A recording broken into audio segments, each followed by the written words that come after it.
순금 등잔대라고 하는 제목으로 은혜를 받고자 합니다. 이 스가랴 성경이 기록될 때는 우리 주님께서 이 세상에 오시기 한 500년 전쯤에 하나님께서 이 스가랴 선지자를 통해서 이렇게 주신 말씀입니다. 주님이 태어나시기 한 500여 년 전쯤에 이 스가랴 성경에는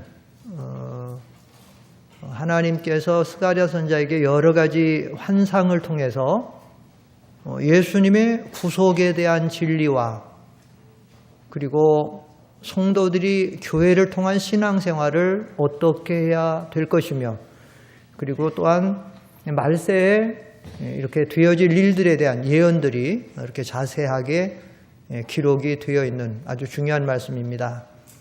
오늘 여기 본문에는 스가랴에게 보여주신 여러 가지 환상 중에 5번째 환상이 기록되어 있는데 지금은 우리가 완성된 성문화로 완성된 정경이 완성된 성경 이것이 다 안에 다 되어 있지만 옛날 구약시대에는 하나님께서 하나님의 뜻을 전달하는데 하나님의 직접적인 음성이나 아니면 성도들의 꿈이나 혹은 이런 환상과 같은 또 아니면 제사장의 그 흉패에 있는 우림과 둘림이나 그리고 때로는 제비 뽑기와 같은 그런 방법으로 하나님의 뜻을 이렇게 계시하시고 나타내 주셨는데 하나님께서 스가랴 선지자에게는 특별히 환상을 많이 보여주시고 하나님의 뜻을 증거하게 하셨습니다.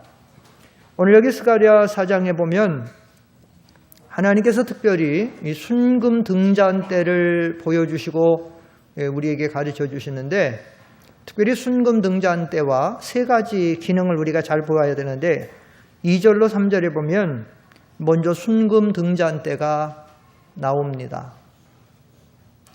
그리고 3절에 가면 이 등잔대에 불을 밝힐 수 있도록 이렇게 기름을 공급해 주는 올리브 2나무, 두 감람나무, 개역 성경인 2감람나무, 오늘 우리 받은 성경에는 올리브 나무 2그루가 있고 그 다음에 그 올리브 나무 2그루에서 그 기름을 이렇게 등잔대까지 전달할 수 있도록 연결해서 흘러내려주는 금관, 파이프가 된 금관이 있는데 이 3개가 어떠한 의미를 상징하는지 우리가 그 의미를 바로 알면 오늘 하나님께서는 이 성경을 통해서 우리에게 계시해 주시고자 하시는 하나님의 교훈이 다 들어있다라고 하는 사실입니다. 여기 2절에 보면 그가 내게 묻기를 너는 무엇을 보느냐 하기에 내가 대답했다. 보십시오. 제가 순금으로 만든 등잔대를 보고 있습니다. 먼저 이 순금 등잔대는 뭐냐? 순금 등잔대는 오늘 현대를 살아가는 우리들에게 하나님의 교회를 가리키는 겁니다. 교회를 우리에게 계시해 주는 말씀이에요. 이 순금 등잔대는 교회입니다.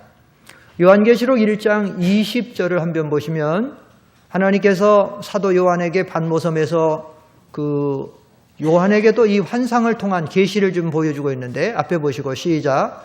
내가 나의 오른손에서 본 7별과 7 금초대의 비밀은 이러하니 7별은 7 교회의 사자들이고 7 촛대는 7 교회이다 라고 하였다. 여기 그대로 두세요. 잘 보면 하나님께서 요한에게 계시를 통해서 보여주는데 7별과 7 금초대의 비밀을 환상을 통해 계시를 통해 보여주는 거야. 그런데 마지막 부분에 가면 7 촛대는 여러분들이 잘 보고 대답하세요. 7 촛대는 7 무엇이다? 교회입니다. 자, 촛대는 무엇입니까? 촛대는 어둠을 밝히기 위해 빛을 비추는 거죠. 그럼 오늘 여기 스가랴 4장에 나온 순금 등잔대는 뭡니까? 똑같은 기능이에요. 지금 스가랴 4장에서 스가랴가 보고 있는 이 순금 등잔대 그리고 사도 요한이 지금 요한계시로 보고 있는 7 금초대 여기 7 촛대라고 그랬는데 순금 등잔대도 주발이 7개예요. 불 켜는 기능은 7개예요. 자, 여기 2절을 잘 보십시오. 오늘 스가랴 4장 2절을 같이 읽겠습니다. 잘 보세요. 등잔이 몇 개인가, 주발이 몇 개인가. 시작. 그가 내게 묻기를 너는 무엇을 보느냐 하기에 내가 대답했다. 보십시오. 제가 순금으로 만든 등잔대를 보고 있습니다. 그 꼭대기에는 주발이 있고 그 등잔대는 7개의 등잔이 있는데 등잔대 꼭대기에는 각 등잔들로 열겨되는 입구가 차. 등잔대는 등잔이 몇 개가 있다 그랬어요?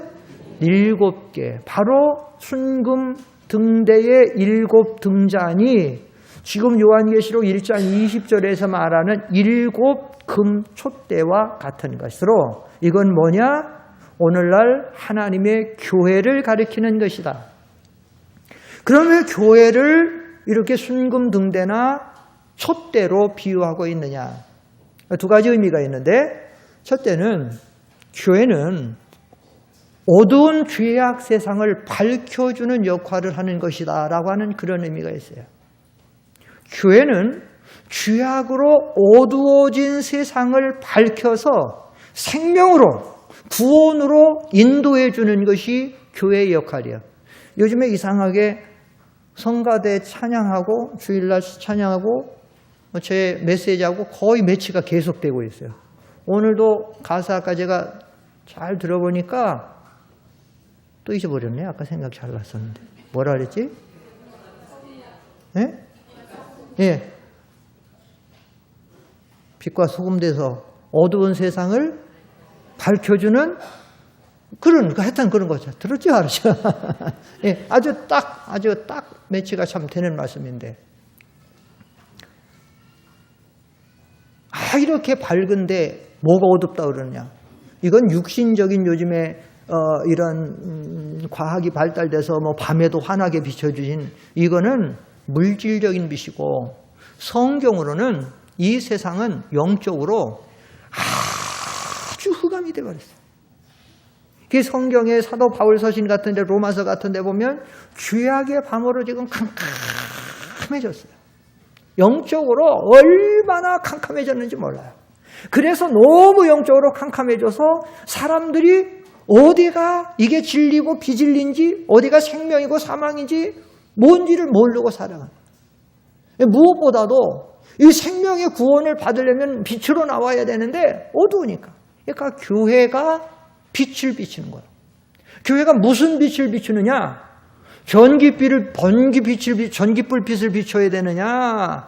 아니면 촛불을 비춰야 되느냐? 뭔 빛을 비춰야 되냐?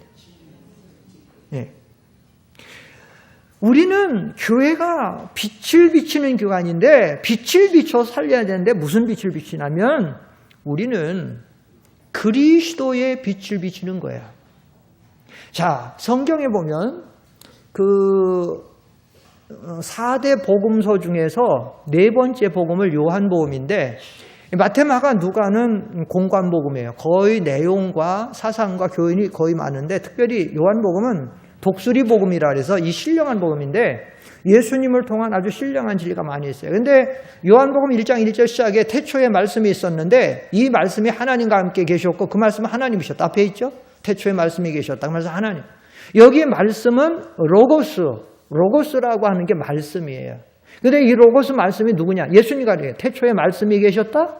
그 말씀이 하나님과 함께 계셨다. 그 하나님은 성부 하나님을 가지고 말씀이 하나님과 함께 있었던 그 말씀은 성자 예수님 가리키는 거예요. 그런데 그 말씀이 곧 하나님이다. 성부 하나님이에요. 그런데 요한복음 1장에 태초에 말씀이 계셨는데 바로 4절, 5절, 6절 가면 그때부터 빛이 쭉 나와요. 빛이 나와요. 자, 4절, 5절 읽어봅시다. 시작. 그분 안에 생명이 있었으니 그 생명은 사람들의 빛이었다. 그 빛이 어둠에 비쳤으나 어둠이 그 빛을 깨닫지 못하였다. 자, 말씀이 빛으로 지금 다시 비유되고 있어요. 빛으로. 그분 안에 생명이 있었으니 그분은 바로 예수님 안에 그 생명은 사람들의 빛이었다. 이 빛이 예수님의 빛을 가지고. 그리고는 4절, 5절, 6절, 7절 계속 빛 나와요. 예수님이 빛이에요. 교회는 무슨 빛을 비추느냐? 예수님의 빛. 예수님을 통한 진리의 빛, 예수님을 통한 생명의 빛, 예수님을 통한 구원의 빛을 비추는 것이 교회예요. 그래서 예수님이 뭐라고 말씀하셨어요? 마태복음 5장 14절에 보면 너희는 마태복음 5장 14절에 보면 앞에 보세요. 시작. 너희는 세상의 빛이다. 산 위에 있는 성읍은 너희는 세상에는 빛이에요. 근데 이 빛에 대한 여러분의 바른 이해가 돼요. 우리는 사실은 빛 자체가 아니에요. 빛, 참된 생명의 빛, 진리의 빛, 구원의 빛은 아까 누구라 그랬어요? 예수님이에요. 예수님. 그런데 예수님의 그 생명의 빛을 우리가 받아서 우리의 삶과 선한 행실로 우리가 그것을 비춰주는 거예요. 세상에. 달이 본래에 빛이 있습니까? 없습니까? 달이 본래 자기 빛이 있어요? 없어요? 없어요. 우리가 밤에 달이 지구에서 제일 가까운 별이 달이니까 제일 크게 보이고 환하게 보이죠. 근데 달이 빛이 없어요. 그게 뭐냐? 태양이, 강렬한 태양이 우리 지구보다 130만 배나 큰 태양의 어마어마한 빛이 저쪽으로 비출 때 우리는 지구 반대편으로 지구가 기울어졌을 때 저기서 달이 빛을 받아서 반사해 주는 거예요. 반사해 주는 거예요. 거울 자체는 빛이 없지만 어떤 햇빛이나 무슨 빛이 있으면 반사되는 것처럼 우리는 생명의 빛 자체가 아니지만 우리는 예수님의 생명의 빛을 우리가 받아서 우리의 말과 행실과 삶에서 비춰주는 거예요. 교회가 바로 그 역할을 하기 때문에 교회는 순금등대고 일곱금촛대라는 사실. 둘째로 교회를 왜 순금등대나 일곱금촛대, 그냥 촛대, 그냥 등대가 아니라 왜 금촛대, 금등잔대라고 말하냐. 그것은 교회가 이 세상에서 가장 존귀하고 가치 있고 아름다운 것이 교회라는 사실이에요. 어떤 학교가 아닙니다. 어떤 병원이나 어떤 기업체나 어떤 그런 것이 가장 크고 존귀한 게 아니에요.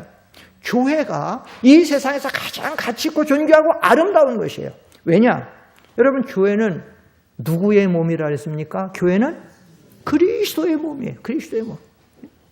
그리고 이 교회는, 교회의 주인은 교회의 어린 예수님이고 이 교회는 누가 계세요? 하나님 계세요. 디모데후서 2장 20절에 보면 거기 앞에 보시면 여기 그랬죠. 앞에 보면 큰 집에는 금그릇과 은그릇만, 여기 큰 집은 교회를 가리킨다. 뭐 건물이 커서 큰 집이 아니에요. 여기 현대 교회보다 커다란 건물들이 세상에 얼마나 많아요. 그러나 그건 진정한 큰 집이 아니고 교회가 가장 큰 집이에요. 왜 큰 집이냐? 교회는 가장 크고 영화로우신 창조주 하나님이 거하시는 곳이기 때문에 교회가 이처럼 큰 거예요. 그렇기 때문에 교회가 이 세상에서는 가장 가치 있고 존귀하고 아름다운 것이고 여호와의 눈이 항상 이곳을 보고 계시고 우리와 함께 계시고 우리를 인도하시는 거예요. 그래서 우리가 신앙생활을 잘 하려면 교회에 대한 진리, 이 교회에 대한 정체성을 바로 알 때 우리는 신앙생활을 바로 알 수가 있는 것입니다. 두 번째, 오늘 이 순금등대를 통해서 우리가 받아야 될 두 번째 교훈은 뭔가 하면, 그러나 이 교회는 스스로는 빛을 발할 수가 없어요. 그럼 어떻게 되느냐? 이 등잔대가, 지금 이 7 주발 있는 등잔대가 빛을 발하려면 어떻게 되느냐? 바로 두 올리브 두 나무에서, 두 감람나무에서 기름이 공급이 되어질 때에 이 등잔에서는 불을 밝힐 수가 있는 거예요.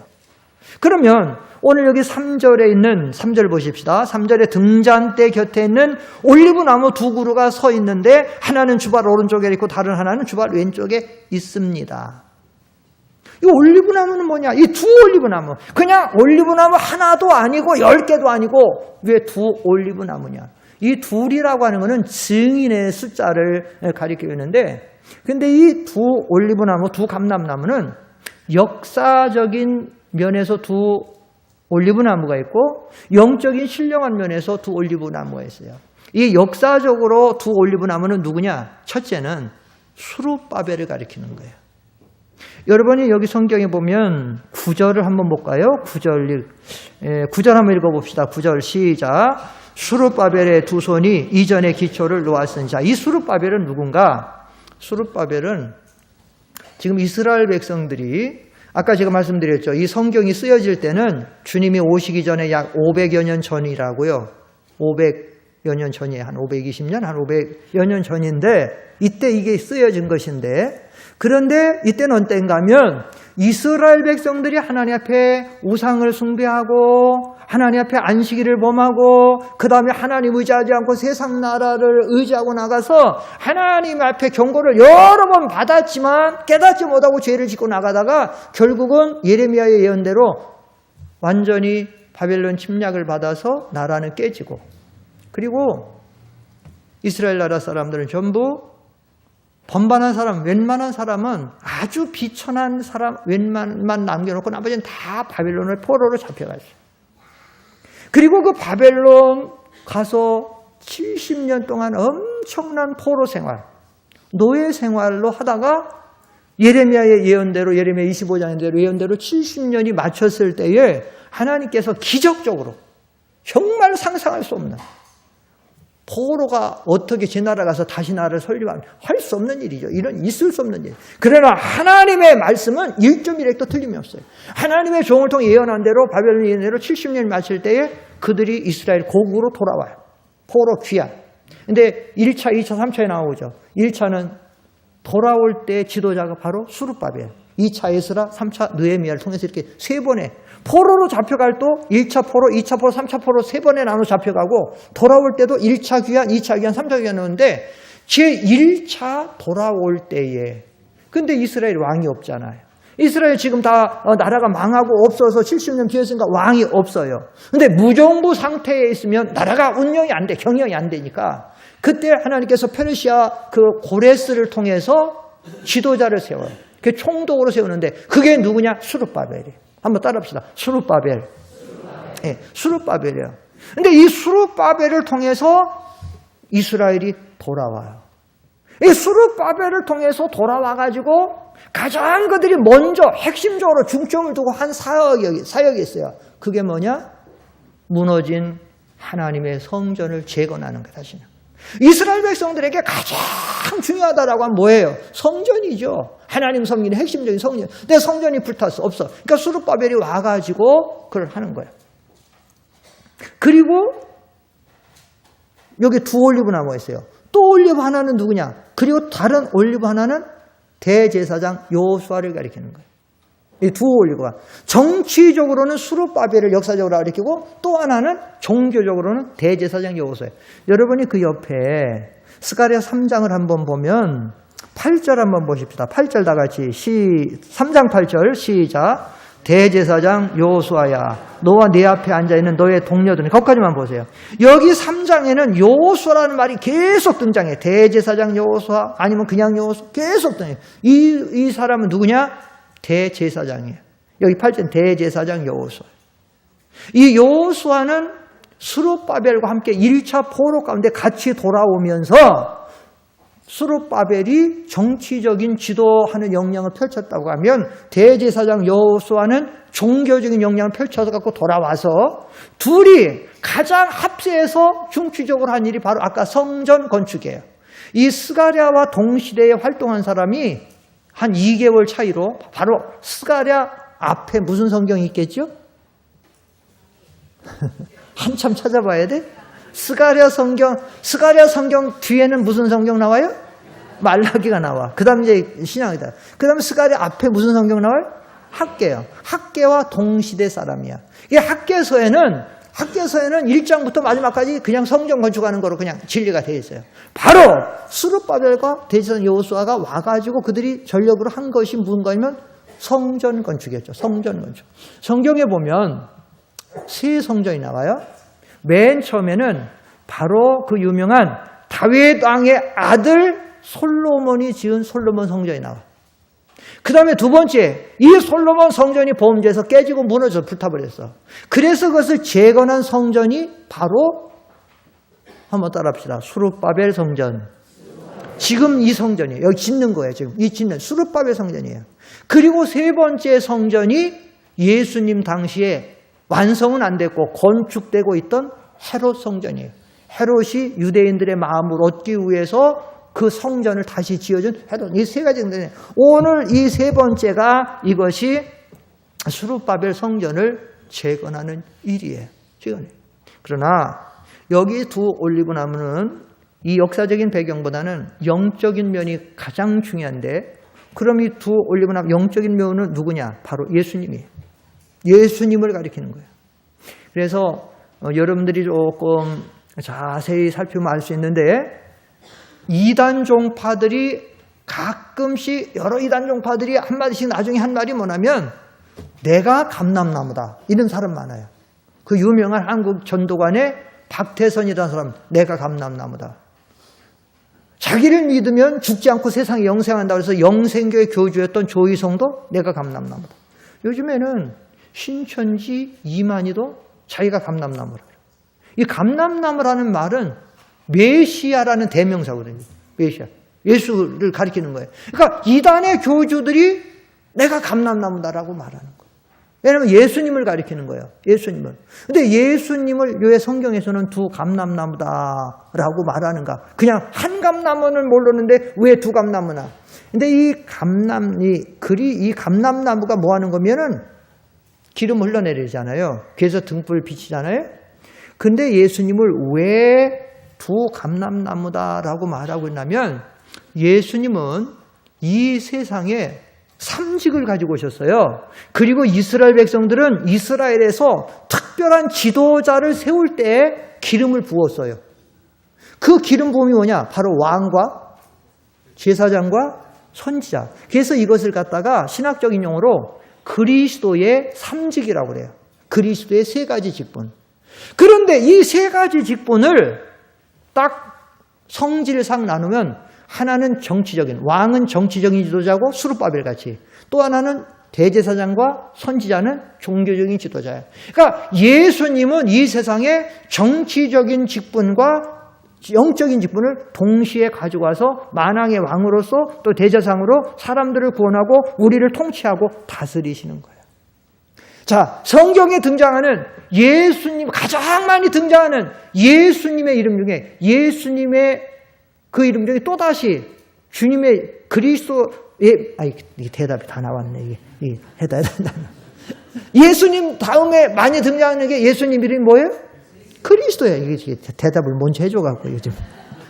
그리스도예요, 그리스도. 응? 자, 근데 예수님의 이름 뜻이 뭐라 그랬죠? 자기 백성을 저희 죄에서 구원할 자다. 이건 알아야 된다 그랬잖아요. 이건 모르면 자기가 예수 믿으면서 예수님 통해 구원받았으면서 예수님 이름 뜻을 모른다 말도 안 돼. 마태복음 1장 21절 예수님의 이름도 자기 백성, 이건 택한 백성을 저희 죄에서 구원할 자. 그러면 그리스도라고 하는 이름 뜻은 뭐예요? 그리스도라고 하는 이름 뜻이 기름 부음을 받았다는 거잖아요. 헬라어로 그리스도는 기름 부음 받은 자예요. 기름 부음 받은 자. 여러분, 그런데 오늘 성경에 보십시오. 마지막 절, 여기 스가랴 4장 마지막 절 한번 읽어봅시다. 시작. 그가 말했다. 이들은 기름 부음을 받은 두 사람이니 온 땅에 주님 앞에 서 있는 자. 이들은 기름은 두 사람.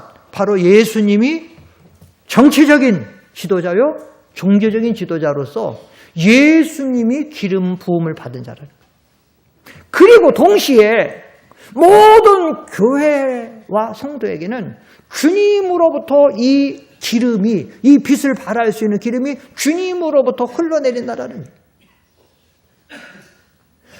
여러분, 절대로 하나님의 교회는 주님으로 되어지지 않으면 빛을 발할 수가 없어요. 이 두 올리브 나무에서, 두 감람나무에서 기름이 공급되지 않는 한 이 금초 때, 금승단 때는 무용지물이에요. 기름이 흘러내려야 돼. 주님으로부터. 그래서 유명한 말씀이 있는데, 요절인데, 요한복음 1장 14절 한번 읽어봅시다. 요한복음 1장 14절. 이 유명한 말씀. 요한복음 1장 앞에 보세요. 16절 17절 시작. 우리가 다 그분의 충만한 데서 받았으니 은혜 위에 인해다. 17절이 중요한 거예요. 시작. 이는 율법은 모세를 통하여 받았고 은혜와 진리는 예수 그리스도를 통하여 왔기 때문에. 은혜와 진리는 누굴 통해서 와요? 은혜와 진리는 누굴 통해서 받는 거예요? 예수님이에요.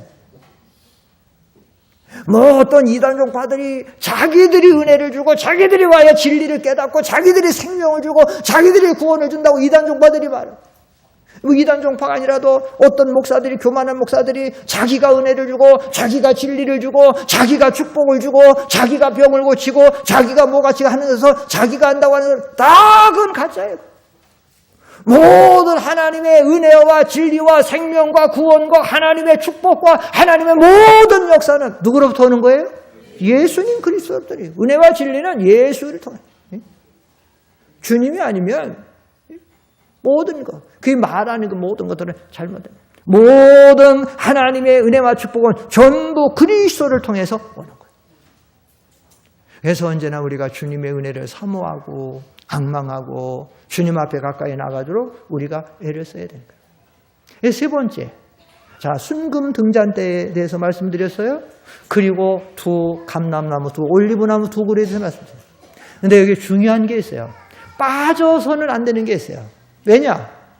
순금 등잔대가 있고 올리브나무 두 그루가 있어도 여기는 별개로 되어 있어요. 떨어져 있어요. 뭐 여기서 지금 올리브나무에서 뭐 분수같이 뿍뿍해서 뭐 뿜어갖고 여기다가 등잔대 전달해 주는 게 아니에요.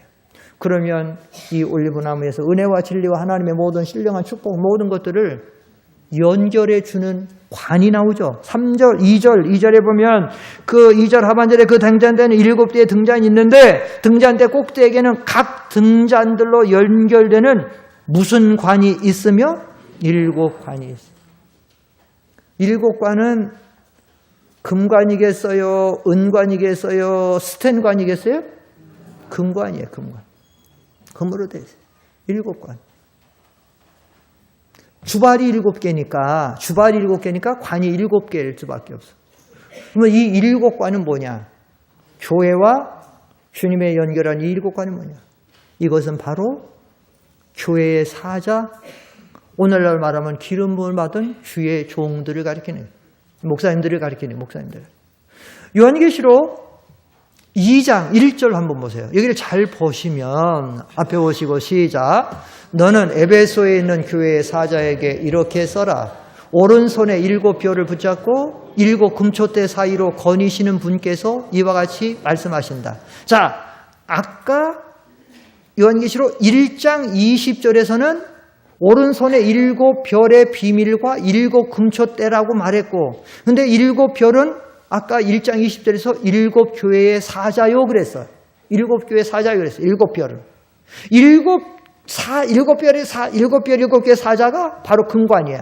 그런데 여기 2장 1절에 보면 오른손에 7별을 붙잡고 금초대, 교회 사이를 운영한다라는 말은 하나님께서, 우리 주님께서, 교회 머리가 되신 주님께서 하나님이 세우신 종들을 붙잡고 교회를 운영해 나가되 하나님의 그 모든 올리브 나무 두 그루, 두 감람나무의 은혜와 축복과 진리와 모든 것들을 교역자를 통해서 공급을 한다는 거예요.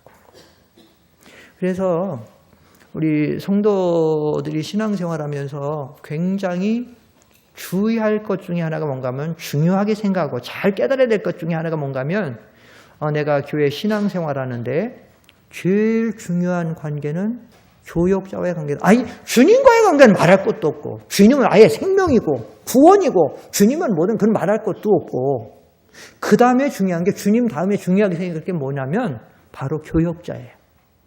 교역자. 왜냐하면 내가 신앙생활하는데 모든 진리와 은혜와 구원과 축복과 모든 것을 하나님이 교역자를 통해서 공급을 하니까. 굉장히 중요한 거예요. 이 교역자도 그걸 알아야 돼요. 내가 하나님과 교인들 사이에 연결하는 내가 위치가 그렇게 중요하다는 걸 알아야 돼요. 그래서 이 7관이 두 가지 면에서 중요한데, 첫째로 7관의 역할 중에서 교역자가 주님과의 관계가 막히면 안 돼. 교역자가 주님과의 관계가 막히면 성도들에게 은혜를 공급할 수 있어요, 없어요? 없어요. 없습니다. 그러니까 교역자는 항상 두렵고 떨림으로 자기가 주님과의 관계가 막히지 않도록 두렵고 떨림으로 항상 해야 되고, 여기서 중요한 게 하나 있어요. 굉장히 중요한 거예요. 그게 뭐냐? 교인들은 항상 누구를 위해서 기도를 힘써서 해줘야 돼? 대답이 약해 보니까 큰일 났네. 이거 큰일 났어. 응? 교인들은 항상 누구를 위해서 교회를 많이 해줘야 돼? 교역자를 위해서. 교역자. 어떤 사람들은 교육자를 통해서 은혜를 받기를, 말씀의 은혜를 받기를 바라면서 기도 한 번도 안 하고 주일날 와서 은혜만 받기 바라는 거예요. 여기도 있죠? 양심이 가책되죠? 지난주에 한 번도 기도 안 한 번 있잖아요. 누구를 위해? 주의 종을 위해서. 그리고 오늘 와서는 그냥 은혜 받기를 바라는데 양심이 좀 간질간질하죠? 교인들은 항상 주의 종을 위해서 누구보다도 주의 종을 위해서 기도해요. 근데 우리가 교회 나오면 누구를 위해서 제일 많이 기도하죠? 자기. 두 번째는 자식. 세 번째는 손주. 네 번째는 물질. 심지어는 자기 기르는 개를 위해서 우리 깜순이 건강하게 해주세요. 우리 똘이 건강하게 해주세요. 내가 어저께 그 스마트폰 거기 나온 메시지 보다 깜짝 놀랐어요. 정말 이제 세상이 타락해 간다. 야, 동물 장례식장을 위해서. 동물 장례식장에 죽으면 동물 가지고 그 까미, 똘순이 데리고 가져가서 염을 똑같이 사람하고. 세상. 그리고는 사진 갖다가 딱, 개면 개, 고양이면 고양이. 심지어는 거북이. 뭐 이런 거 딱 가지고. 그냥 막 슬퍼가지고 막 우는 거야, 막 슬퍼가지고. 그 장례 지도사가, 자, 이렇게 너무 많이 우시면 우리 깜순이가 편안하게 못 갑니다. 그냥 편하게 놔주시면 편하게 놔주셔야 갈 길을 잘 갑니다. 너무 슬퍼하지 마시고 잘 가라고 해주세요. 그리고 거기다 꽃도 넣고 그렇게 넣고. 근데도 막 여자는 막 소리에서 웃고 남자는 속으로 이렇게 웃고. 그렇게 해서 보내는데 싸면은 20만 원, 비싸면 100만 원이야. 그 장례 하나 치러. 근데도 와가지고 그렇게 슬퍼하는 거예요. 그래서 예전에 다 지나간 얘기지만 그러잖아요. 어떤 할머니 권사님이 새벽에 와서 예전에 그렇게 안 했는데 그렇게 슬프게 막 울면서 막 그렇게 했대잖아요. 그래서 그렇게 슬프고 나중에 목사님 너무 놀래고 이 집에 권사님 집에 무슨 어려운 일이 있나 보다. 새벽에 끝나고 나가다가 권사님 무슨 어려운 일이 있으시냐고 그랬더니 목사님 우리 뭐더라 그 개 이름을 부르면서 이거 죽으면 안 된다고, 이거 죽으면 안 된다고. 그렇게 돼. 제가 조금 옆에 일을 갔습니다만은 교인들은 언제나 교역자로 해서 기도를 많이 해줘야 돼요. 그게 사도 바울 서신에 보면 바울이 그래요. 우리를 위해서 기도해달라고 그래요. 또 하나 중요한 게 있어요. 그 또 하나 중요한 게 뭐냐면 반대로 교인들은 교역자고 막히면 안 돼요. 위에서 교역자와 주님과의 관계 속에서 다 은혜와 진리가 받고 하나님의 은혜와 복을 왔는데 수도꼭지가 막혔다. 수도꼭지 부분이 막혀서 암만 틀어도 물 나와요? 안 나와요? 안 나와요. 교인들이 교역자하고 막히면, 시험에 들고 막히면 다른 사람들은 전부 은혜 받는다고 그러지만 자기는 은혜 못 받아요. 교역자의 은혜 받으면. 근데 중요한 건 뭐냐? 이걸 알아요. 누가 아냐? 사탄이 알아요. 사탄이 알기 때문에 사탄은 언제나 교회의 제일 커다란 시험을 교역자와 시험 들게 하는 거야. 교역자와. 아무것도 아닌 것부터 시작해서 확대를 시켜가지고. 교역자. 이사야 36장에 보면, 거기 보면, 여기 15절까지 한 절만 읽어봅시다. 시간이 많이 가서 시작. 히스기야가 너에게 여호와를 신뢰하게 하려는 것을 받아들이지 마라. 히스기야가 너에게 말하기를 여호와께서 틀림없이 우리를 구하실 것이며 이 성읍이 아시리아 왕의 손에 넘어가지 않을 것이라 하지라. 자, 이게 무슨 말인가 하면 아시리아 왕 사네립이 랍사게 대장군을 보내가지고 예루살렘 쳐들어와서 성을 에워쌌어요. 지금 히스기야 병력 갖고는 저들을 물리칠 힘이 없어요. 그러니까 랍사게 대장군이 유대 말을 아는 사람이야. 이스라엘 말을 아는 사람. 이스라엘 말로 막 성읍에서 큰 소리로 막 이스라엘 백성들을 얕보고 하나님의 영광을 훼손하며 한 말이 이 말이에요.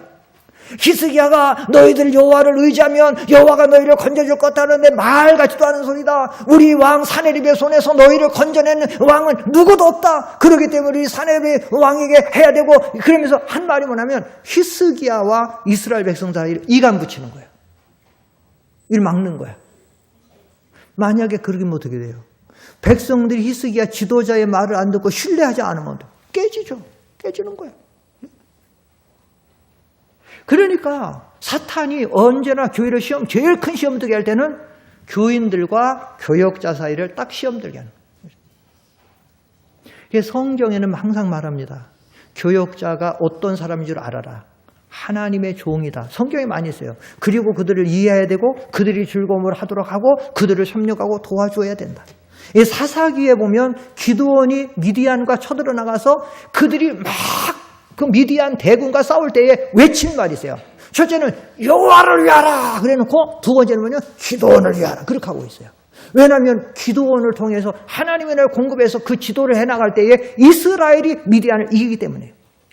자, 오늘 이 말씀은 이제 오후 시간에도 연결되기 때문에 이제 마무리하는데, 자, 오늘 여기 순금등대는 오늘 교회를 가리켜요.